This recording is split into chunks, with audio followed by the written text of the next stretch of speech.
पुष्प की संरचना। पुष्प की संरचना कैसे होती है? यह आपका पुष्प है। ये पुष्प मैंने एक पहले ही बना लिया है, क्योंकि मैं अगर बाद में बनाता, अगर मैं अभी बनाता आज का तो आपको समझाने के लिए, तो आपके कोई भी चीज़ समझ में नहीं आती, मतलब कौन सी चीज़ कहाँ पर है, क्योंकि फिर ये वीडियो ही बहुत लंबी हो जाती है। इसलिए मैंने छोटी वीडियो बनाने के लिए पहले ही चित्र बना लिया है कापी पे। जो कली होती हैं, जो आपस में जो इससे जुड़ी होती हैं, जो पुष्प से जो नीचे जुड़ी रहती हैं, इसे हम वायुदल बोलते हैं। ठीक है क्या? इसे हम वायुदल बोलते हैं। ठीक है, दोनों कलियों को हम क्या क्या बोलते हैं? वायुदल, वायुदल पुंज कहते हैं। ठीक है क्या? हम इसे क्या बोलते हैं? हम इसे वायुदल पुंज कहते हैं। ठीक है क्या? वायुदल पुंज कहते हैं। जो कि दोनों चीज़ आपस में, मतलब जो कि हरी वाली पत्ती होती हैं, जो नीचे पुष्प की जुड़ी रहती हैं, हम इसे वायुदल पुंज कहते हैं। और जो कि इसमें जो पत्ती होती हैं साइड में, मैं आपको एग्जाम्पल दूँ, जो गुड़हल का फूल होता है, आप उसके अंदर देख सकते हैं जो कि पत्तियाँ होती हैं उसमें निकली हुई, इसे हम बोलते हैं दल पुंज। दल पुंज। ठीक है क्या? ये आपका दल पुंज है। और जो कि आपका इसे हम बोलते हैं क्या? पुतंतु। ठीक है क्या? इसे हम पुमंग कहते हैं। क्या क्या कहते हैं? हम इसे पुमंग कहते हैं। ये क्या होता है आपका? ये पुमंग होता है। ये हिस्सा जो होते हैं ये पुमंग होते हैं। और जो कि हिस्सा यहाँ से लेके यहाँ तक का होता है, इस हिस्से को हम जायंग कहते हैं। क्या क्या कहते हैं हम इसे? जायंग। इसे हम जायंग कहते हैं। इसमें मुख्यतः 4 ही चक्र होते हैं। जैसे अभी वायुदल जो पुष्प के अंदर, मतलब जो पुष्प से जुड़ा होता है, जो उसकी पत्ती होती हैं, उसे दलपुंज कहते हैं। और जो इसमें आपने देखा होगा, जो गुड़हल के फूल में जो खड़ा रहता है, उसे हम पुमंग कहते हैं। और इसे हम जहाँ पर इसका जो विकास होता है, जो मतलब ये जहाँ पर डंडी जुड़ी होती है, उसे जायंग कहते हैं। तो इसमें मुख्यतः 4 भाग होते हैं। कितने भाग होते हैं? इसमें मुख्यतः 4 भाग होते हैं। ठीक है ना? इसमें मुख्यतः क्या भाग होते हैं? इसमें 4 भाग होते हैं। उसमें कुछ सहायक चक्कर और आवश्यक चक्कर भी होते हैं, वो मैं आपको एंड में बताऊंगा। पहले आपको मैं इसे, मतलब इसके जो के भाग हैं इनके नाम बता दूं, क्योंकि ये 4 प्रकार के भाग होते हैं। अब इनके अंदर क्या क्या होता है? जैसे दलपुंज, जब ये 2 होते हैं तो ये पुष्प से जुड़े होते हैं, तो हम इन्हें मतलब कैसे होते हैं, तो हम इन्हें दलपुंज कहते हैं। अगर हम इसमें अगर एक की बात करें, अगर हम इसे एक की बात करें तो हम इसे वायुदल बोलते हैं। ठीक है क्या? वायुदल। ठीक है क्या बोलते हैं? हम इसे वायुदल कहते हैं। अगर हम इसे एक पत्ती की बात करें तो हम इसे वायुदल बोलते हैं। जैसे कि कई पत्तियाँ होती हैं तो हम उसे वायुदल पुंज कहते हैं। अब जो कि दलपुंज होता है, ये भी बहुत सारी पत्तियाँ होती हैं, तो ये मतलब जो बहुत सारी पत्तियाँ होती हैं तो हम उसे दलपुंज कहते हैं। अगर हम एक पत्ती की बात करें इसके अंदर तो हम इसे दल कहते हैं। ठीक है क्या? हम इसे दल बोलते हैं ओनली, बस। अगर हम ऊपर आएँ, जो कि पुमंग है, जो कि पूरा खड़ा है, हम इसे पुमंग बोलते हैं। ठीक है ना क्या? इसे हम पुमंग बोलते हैं। इस पुमंग के अंदर कई भाग होते हैं। ठीक है क्या? इस पुमंग के अंदर कई भाग होते हैं। जो कि आपका जो कि डंडी वाला जो कि भाग दिख रहा है, जो कि मैंने स्क्रॉल बनाया, इस भाग को हम पुतंतु कहते हैं। ठीक है क्या? पुतंतु कहते हैं। इस भाग को हम पुतंतु कहते हैं। जो कि आपका जो कि छोटा सा भाग है ऊपर को, जो गोल गोल, इस भाग को हम परागकोश कहते हैं। ठीक है क्या? इस भाग को हम परागकोश कहते हैं। परागकोश कहते हैं। इस भाग को हम क्या कहते हैं? इस भाग को हम परागकोश कहते हैं। इस भाग को हम परागकोश कहते हैं। अब जो कि जायंग होता है, इस मतलब हम इसे पूरे को तो जायंग बोलते हैं। ये मतलब जायंग के अंदर बहुत सारी चीज़ होती है। हम इसे जब जायंग बोलते हैं तो जायंग के अंदर स्त्री केसर होता है। अगर एक की बात करें तो इससे हम क्या बोलते हैं? हम इसे एक स्त्री केसर कहते हैं। ठीक है क्या? स्त्री केसर।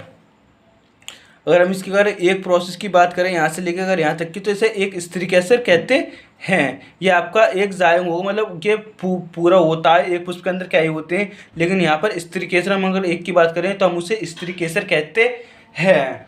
अब स्त्री केसर कहते हैं। अब स्त्री केसर के अंदर भी कई भाग होते हैं, और तुम्हारे पुमंग के भी अंदर कई भाग होते हैं, जैसे मैंने अभी आपको बता दिया। अब जैसे मैंने आपको पुतंतु, पुमंग और परागकोश। अब परागकोश के अंदर क्या होता है? इसके अंदर आपके परागकण पाए जाते हैं। ठीक है क्या? परागकण कण, इसके अंदर क्या होते हैं, परागकण होते हैं, मतलब इनसे ही इसके अंदर नरयुग्मक पाए जाते हैं, इसके अंदर ही। ये इस पूरे भाग को हम बोलते हैं नरयुग्मक, ठीक है, नर भाग, ठीक है, क्या, नर भाग। इस पूरे भाग को हम कहते हैं नर भाग।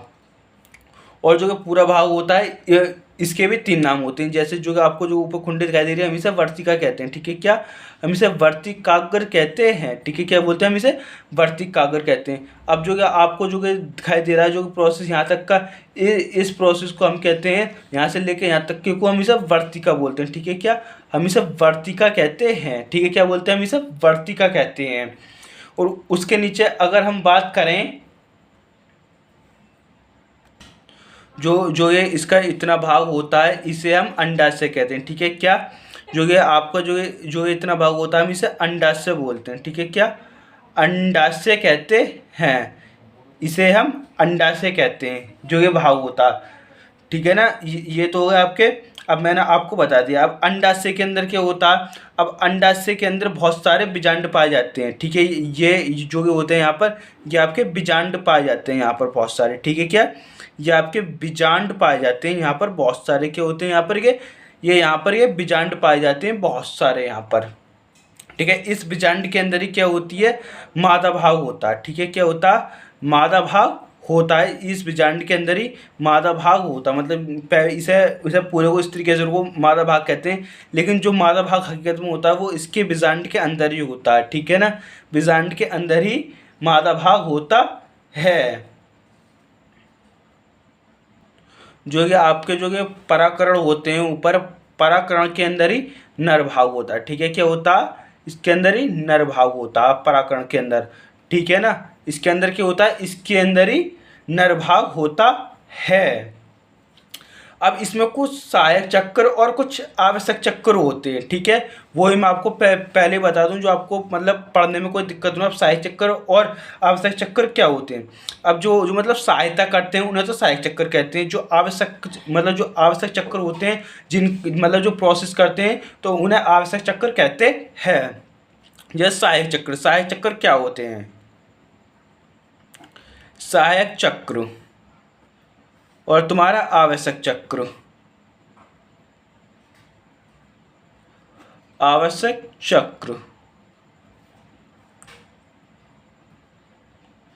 जो सहायक चक्र होते हैं आपके होते हैं वो बाह्य दलपुंज, ठीक है, क्या, बाह्य दलपुंज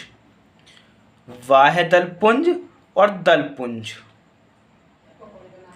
बाह्य दलपुंज और दलपुंज, ये आपके क्या होते हैं, मतलब कि जो सहायता करते हैं, इन्हें हम सहायक चक्र कहते हैं। मतलब इसमें जो कि जनन होता है पुष्पी पौधों में, तो उसमें जो सहायता करते हैं तो हम इसे मतलब जो कि सहायता करते हैं बाह्यदल और दलपुंज को हम सहायक चक्र कहते हैं, क्योंकि ये खाली बस इनकी सहायता करते हैं, ठीक है ना। अब जो कि आवश्यक चक्र होते हैं आपका पुमंग और जायांग, ठीक है, क्या, पुमंग और जायांग। ये आवश्यक चक्र इसलिए होते हैं क्योंकि जो प्रोसेसिंग होती है वो इनके द्वारा होती है। जो पुमंग होता है, पुमंग के अंदर ही पराकण पाए जाते हैं, पराकण के अंदर ही नर भाग होता है। अब जो जायांग होता है, जायांग के अंदर अंडाशय पाया जाता है, अंडाशय के अंदर बीजांड के अंदर मादा भाग, तो यहाँ पर इसके अंदर मादा भाग होता है। तो ये इसके आवश्यक चक्र होते हैं। अब ये तो एक पूरे पुष्पी पौधों का मैंने आपको एक चित्र समझा दिया। अब मैं आपको इसमें थोड़ा सा पहले बता दूंगा इसमें प्रोसेसिंग होती कैसे। इसमें प्रोसेसिंग ऐसे होती है, ये यहाँ पर जब ये जो पराकोष होते हैं ये जब मतलब यहाँ पर ये फूट जाते हैं, मतलब ये यहाँ पर पक जाते हैं टहनियाँ। जो परागकण है नर भाग, वो हवा के द्वारा, कीट के द्वारा या किसी के भी द्वारा वो वर्तिकाग्र पर पहुंच जाते हैं, ठीक है ना। हवा के द्वारा, किसी पक्षी के द्वारा, मतलब किसी भी चीज़ के द्वारा। जैसे आपने देखो तितली मतलब जनन के लिए बहुत ही अच्छी मानी जाती है पुष्पी पौधों में, तो वो यहाँ से यहाँ तक आ जाते हैं, मतलब परागकण से वर्तिकाग्र पर पहुंच जाते हैं। तो यहाँ से फिर जनन की स्टार्टिंग होती है। अब हम जो इसमें पढ़ेंगे वो हम इसमें पढ़ेंगे नर युग्मक के भाग के बारे में, फिर उससे अगले में पढ़ेंगे आपका ये स्त्री, मतलब ये स्त्री केसर क्या होता है, ये स्त्री केसर के बारे में पूरी स्त्री केसर की डिटेल देंगे।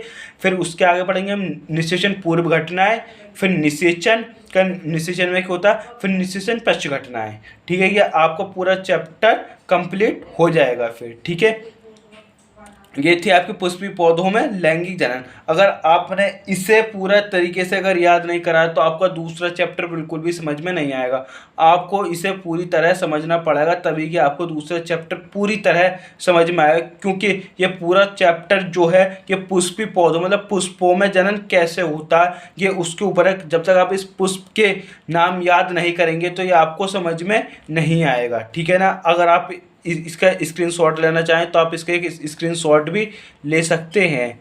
ठीक है, आप अगर इसका स्क्रीनशॉट लेना चाहें तो आप इसका एक स्क्रीनशॉट भी ले सकते हैं। ठीक है, इसलिए मैंने इसे चित्र को यहाँ पर बड़ा कर दिया है, ये रहा।